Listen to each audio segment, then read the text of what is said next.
Você sabe como funciona a teoria da relatividade de Einstein? Não sabe? Sabe mais ou menos? Eu vou mostrar para você nesse vídeo, vou te explicar com maior detalhe como é a teoria da relatividade de Einstein. A gente vai falar da teoria da relatividade restrita. Fica por aqui! Olá, você está no canal Cientistas Legais. Eu sou o professor Anderson Lupo Nunes e seja, como sempre, muito bem-vindo. Só aqui você encontra material, conteúdo de excelente qualidade sobre ciência em geral. E nesse vídeo aqui, na playlist Papo Cabeça, nós vamos falar sobre a teoria da relatividade restrita de Albert Einstein. Uma teoria que mudou a ciência e virou de ponta cabeça o mundo inteiro. Se você gosta desse tipo de tema, aqui no canal nós temos outros vídeos muito interessantes, como o que eu vou mostrar para vocês agora. Neste vídeo vamos desvendar os mistérios da física quântica. Você vai conseguir entender direitinho o que é isso aí. E aqui neste vídeo vamos questionar e mostrar as teorias científicas acerca da existência do multiverso. A teoria da relatividade restrita de Albert Einstein foi um trabalho publicado em 1905, quando ele ainda trabalhava no escritório de patentes. Como surgiu a ideia para a teoria? Qual é essa teoria? Quais são os seus postulados? Vamos começar tudo do início. Tudo começa a partir da conclusão do eletromagnetismo clássico, por James Clerk Maxwell.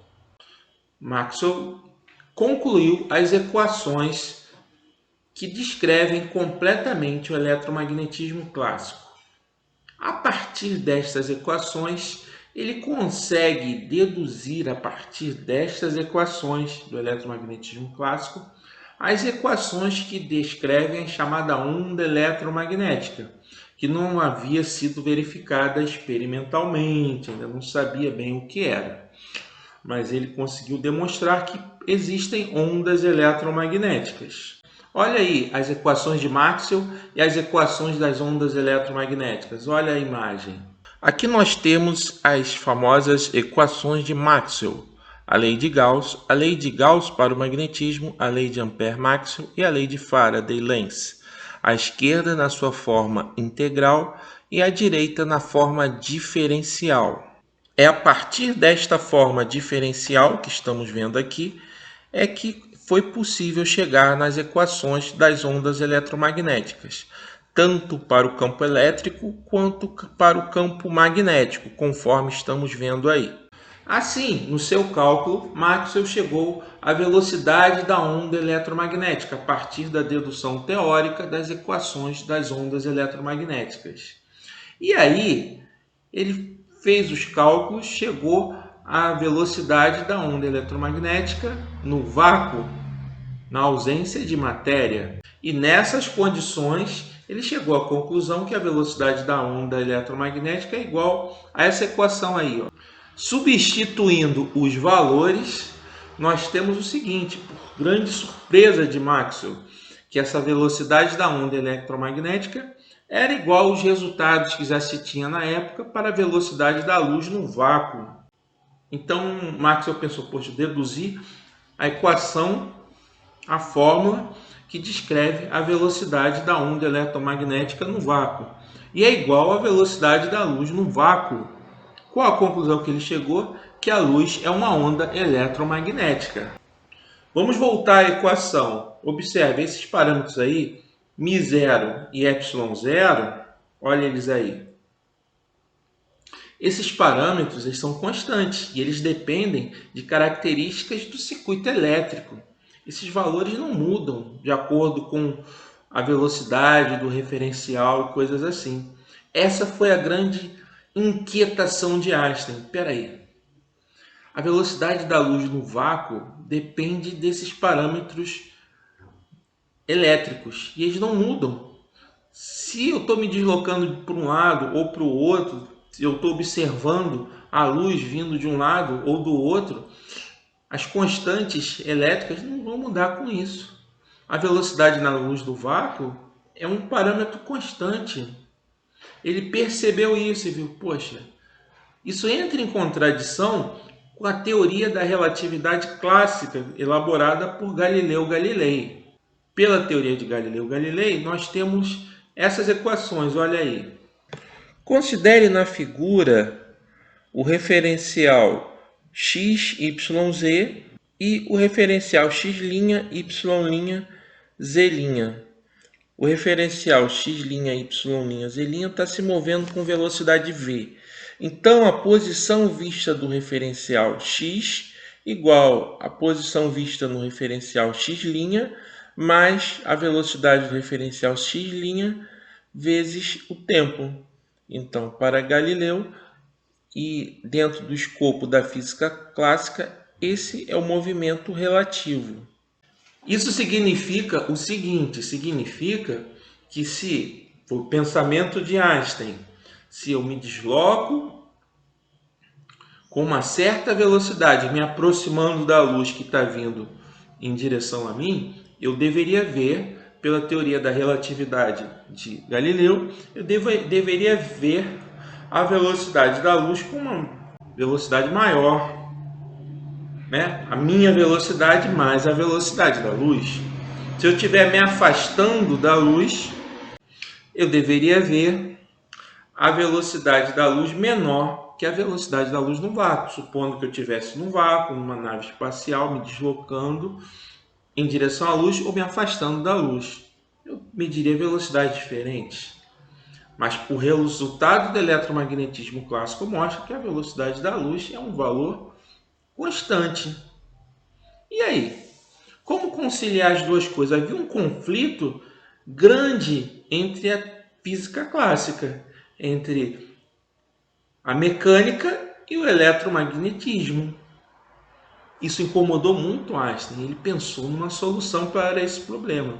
Daí ele colocou os postulados e criou a teoria da relatividade restrita. Vamos ler os dois postulados de Einstein. O primeiro postulado da teoria da relatividade restrita ou especial, também chamado de princípio da relatividade, diz que as leis da física são as mesmas em todos os sistemas referenciais inerciais, ou seja, não existe nenhum sistema de referência inercial preferencial. Então, por que tem esse primeiro postulado? Porque as leis da física, sendo as mesmas para qualquer referencial inercial, eliminou aquela teoria que se tinha na época, que o próprio Maxwell pensou que existiria um referencial absoluto, um éter, pelo qual eu poderia medir a velocidade da luz, sendo aquela velocidade constante que ele deduziu das ondas eletromagnéticas. Então seria medida a partir de um referencial abstrato que foi chamado de éter. Foi essa a ideia que se teve. Não, só coloca nesse referencial aqui e resolve. Mas ele não fez isso. O que Einstein fez? Não, isso não existe. As leis da física são rigorosamente as mesmas, medidas por qualquer referencial inercial. Ponto. Agora, medir as leis da física por um referencial não inercial gera alguns problemas. Surge, por exemplo, força centrípeta, força centrífuga. Força centrífuga só existe a partir de medidas em referenciais não inerciais. Entenderam?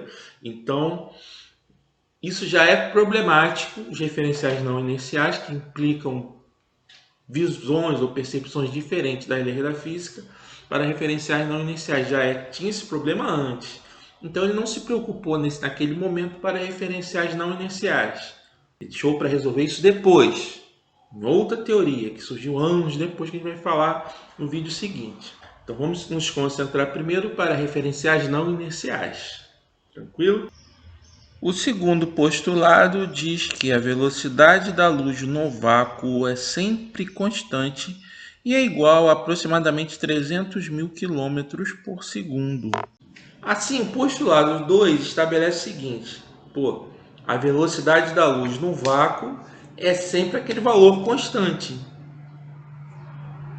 independente do referencial pelo qual você vê. Por isso, as equações da relatividade de Galileu estavam incompletas, erradas. Então, ele reconstruiu as equações da relatividade, usando uma ideia que já havia sido feita um pouquinho antes por Lorentz, que são as transformadas de Lorentz. Dá uma olhada aí, vou falar um pouquinho sobre elas. Olha a imagem. Estas são as transformações de Lorentz. X' igual a gama vezes x menos v vezes t. Y' igual a y, z' igual a z, considerando que o referencial se move apenas na direção x.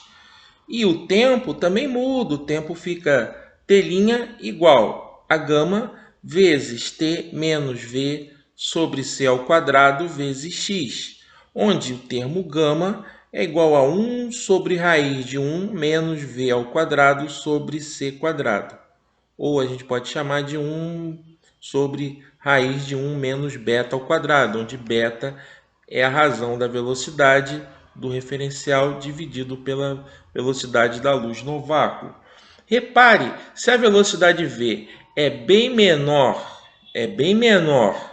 do que a velocidade da luz, c, o que acontece? O termo beta, v sobre c, ou v ao quadrado sobre c quadrado, vai a zero. E aí, gama fica igual a 1. Gama igual a 1, você retorna às transformações de Galileu, o movimento relativo clássico.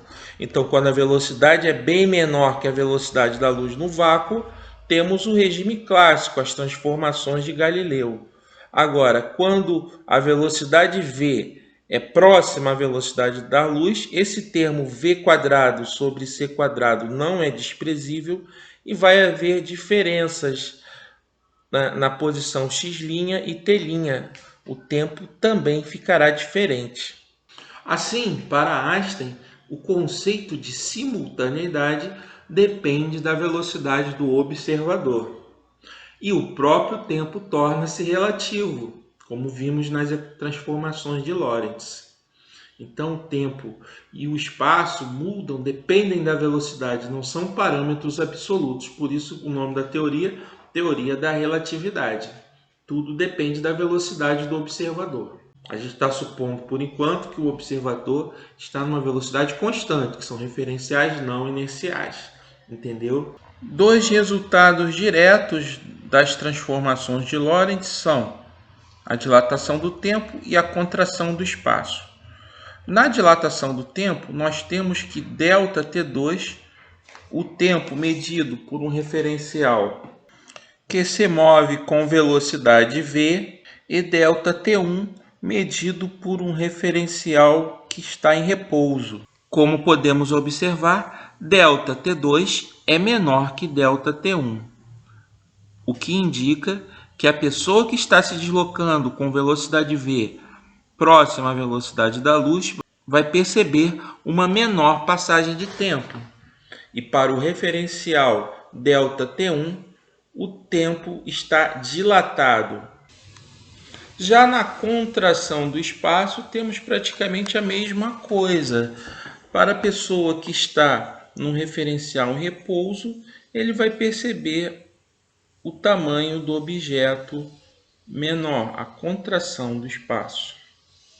Assim, para a gente poder entender melhor esse conceito da dilatação do tempo, tem uma coisa muito interessante que a gente ilustra, que é o paradoxo dos gêmeos. Então, vamos considerar que temos dois gêmeos, João e José. João fica na Terra, ele está na Terra.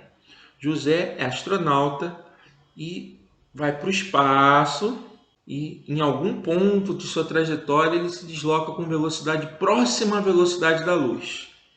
Por exemplo, no horizonte de eventos de um buraco negro. Próximo ao horizonte de eventos de um buraco negro, ele se deslocando com velocidades bem próximas à velocidade da luz por um tempo longo. No referencial de José, o astronauta, a viagem ao todo se passou em 6 anos. Para ele, passaram-se 6 anos, de acordo com o seu referencial, que está com velocidade próxima à da luz. Quando José, após 6 anos, retorna à Terra, João, seu irmão gêmeo, já está com 80 anos. E José, para ele, se passou 6 anos. Se ele tinha 30 quando iniciou a viagem, para ele tem 36. E João já está com 80 anos. Entenderam a ideia? O tempo depende da velocidade do observador. Quanto maior a velocidade, ocorre o processo da dilatação do tempo. Temos também uma nova interpretação da energia a partir desses conceitos estabelecidos por Einstein. Assim, ele deduz que cada objeto possui uma energia de repouso, definida pela sua famosa equação, E igual a mc ao quadrado. E é energia de repouso, m a massa e c a velocidade da luz, que está elevada ao quadrado. Isso significa quanto maior a massa do objeto, maior a energia necessária para fazê-lo se aproximar da velocidade da luz. Mas e em relação aos referenciais não inerciais? E a gravidade? Como conciliar a teoria da gravitação universal de Isaac Newton com todos esses conceitos de relatividade? Muitos conflitos surgem ao tentar juntar uma coisa com a outra. E Einstein ficou intrigadíssimo com isso. Bom, tem que encontrar uma solução para isso. A minha teoria, primeira teoria da relatividade, a teoria da relatividade restrita, não dava conta dos referenciais não inerciais e nem da gravidade.